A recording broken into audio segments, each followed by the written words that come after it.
Elliot Carter was a man of quiet brilliance. He was not known for his physical strength or flamboyance, but for his remarkable ability to outthink everyone around him. He wasn't the loudest person in the room, nor did he dress to attract attention. However, Elliot always had an advantage when solving problems, winning debates, or navigating tricky situations. What made Elliot exceptional wasn't a natural genius or abundant resources. His secret was simple yet profound. He understood people, while others relied on force, wealth, or charisma. Elliot relied on careful observation, adaptability, and strategic thinking. This is the story of how Elliot's ability to outsmart others transformed a seemingly mundane event into a masterpiece of clever thinking. The mystery of the missing painting. On a crisp autumn morning, the town awoke to an uproar. The prized painting, the serene lake, had vanished from the Willow Creek Art Gallery. This was no ordinary artwork. It was the town's pride, a masterpiece by the renowned artist Margot Wilde. Gallery owner Mrs. Adelaide Harper quickly offered a handsome reward for its safe return, and soon the town was buzzing with theories. While the police searched for clues, Elliot stayed silent, observing the chaos around him. He was intrigued, not by the reward, but by the challenge. Who dared to steal such a well-guarded piece of art? How had they managed to leave no trace? Unlike the townsfolk, who speculated wildly, Elliot understood that the first step to outsmarting others was to listen more than he spoke. Over the next few days, he visited the gallery and nearby cafes, where people gossiped endlessly about the theft. He carefully noted their theories, distinguishing the plausible from the absurd.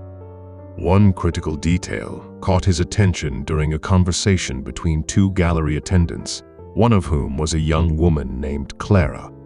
"It's strange," she remarked to her colleague. "The security cameras weren't working that night. It's almost as if someone knew exactly when to strike." That single sentence confirmed Elliot's suspicion. This was no random act of theft. It had been meticulously planned. Next, Elliot visited the gallery to admire its other exhibits. As he wandered through the hallways, he paid close attention to the layout, the placement of the cameras, and the locations of the exits. He noticed something peculiar, a small smudge on the wall where the painting had once hung. Bending down for a closer look, Elliot identified it as a faint handprint that had been partially wiped away. Whoever had stolen the painting had been in a hurry, careful but not flawless. Exiting the gallery, he saw a janitor wheeling a cart of cleaning supplies. The man's demeanor seemed nervous. His hands twitched slightly as he avoided eye contact with the gallery staff. Elliot didn't accuse him outright, but made a mental note to keep an eye on him. Elliot's next step was to create a distraction, a key tactic in outsmarting others. He knew that drawing attention to one area often led people to overlook another. Elliot casually told the baker at the town's bustling marketplace, "I heard someone saw the painting in a van heading out of town." The baker, known for being a notorious gossip, was sure to spread the rumor. Within hours, half the city was convinced that the thief had fled, redirecting their focus and giving Elliot the room he needed to maneuver. That evening, Elliot returned to the gallery during its closing hours. He approached Clara, the attendant, with a warm smile. "I couldn't help but notice something odd earlier," he began. "That smudge on the wall, do you think it could be a clue?" Clara looked startled. "I never thought of that," she admitted. Elliot continued that if someone had inside knowledge of the gallery, they might have left more traces. "Was it a regular employee?" Clara's eyes widened. "You don't think it's someone from the staff, do you?" Elliot shrugged, planting just enough doubt without accusing anyone directly. It's always possible.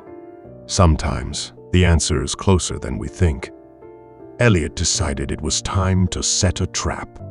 He knew the thief wouldn't risk keeping the painting for long. It was too recognizable.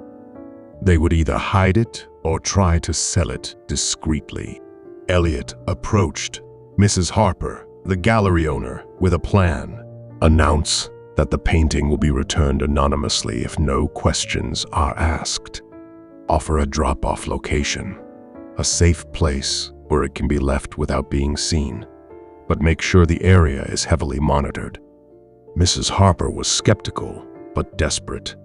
She agreed, and the announcement was made the following day.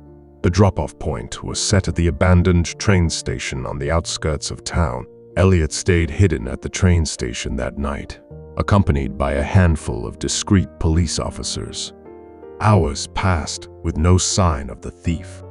A figure emerged from the shadows when everyone began to doubt the plan. It was the janitor. He carried a large wrapped canvas and nervously glanced over his shoulder. The officers moved in as he placed the painting in the designated spot and turned to leave. The janitor confessed almost immediately. He had stolen the painting, hoping to sell it to an art collector in another town. He had sabotaged the cameras and taken advantage of his knowledge of the gallery's layout. The town hailed Elliot as a hero, though he brushed off the accolades with his usual modesty. For him, solving the mystery was less about glory and more about the joy of using his mind. When asked how he managed to outsmart everyone, Elliot shared his philosophy. Listen more, talk less. If you are patient enough to listen, people reveal more than they realize. Stay observant. The minor details often hold the most significant clues. Use distractions strategically. Sometimes, pointing others in the wrong direction wastes time finding the right one. Understand motives. People act for a reason. Discover their why, and you will better understand their actions. Act subtly. You don't need to force solutions. A gentle nudge in the right direction often does the trick. Elliot returned to his peaceful life, content in knowing that he had once again transformed a complex problem into a simple solution. His methods weren't about outsmarting others to belittle them. They were about understanding people and situations well enough to navigate them effectively. For Elliot, the art of outsmarting wasn't about being the most intelligent person in the room. It was about being the one who paid attention. At the same time, everyone else was too busy overthinking. Let us know your thoughts in the comments. And don't forget to like and subscribe for more captivating stories like this one.